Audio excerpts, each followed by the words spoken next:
అందరికీ నమస్కారం. నా పేరు స్వప్న. ఈరోజు మీకు నేను మజ్జిగ చారు చూపించబోతున్నాను. దీనికి కావలసిన పదార్థాలు: ఉల్లిపాయ ముక్కలు, పచ్చిమిర్చి, కరివేపాకు, కొత్తిమీర. ముందుగా స్టవ్ ఆన్ చేసుకుని బాండీ పెట్టుకోవాలి.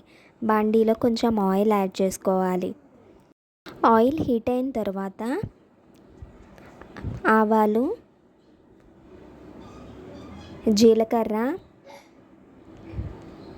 మినపప్పు,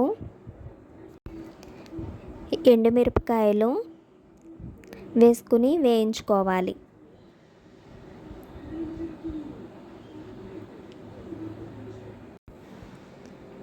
ఇవి వేగిన తర్వాత పచ్చిమిర్చి, ఉల్లిపాయ ముక్కలు, కరివేపాకు, కొత్తిమీర వేసుకుని వేయించుకోవాలి.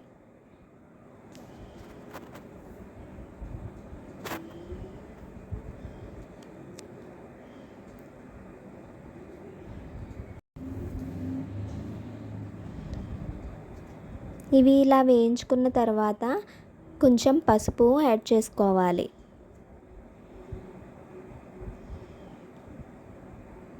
పసుపు వేసుకున్న తర్వాత మరొకసారి వేయించుకోవాలి.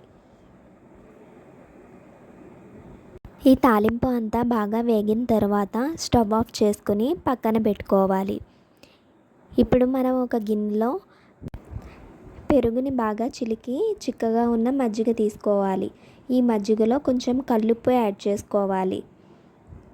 ఇప్పుడు మనం వేయించి పెట్టుకున్న ఈ తాలింపుని అంతటిని మజ్జిగలో కలుపుకోవాలి. ఎండలకి శరీరానికి చలవ చేసే మజ్జిగ చారు రెడీ. ఈ వీడియో మీకు నచ్చినట్లయితే లైక్ చేయండి, షేర్ చేయండి అండ్ సబ్స్క్రైబ్ చేయండి. Thank you for watching.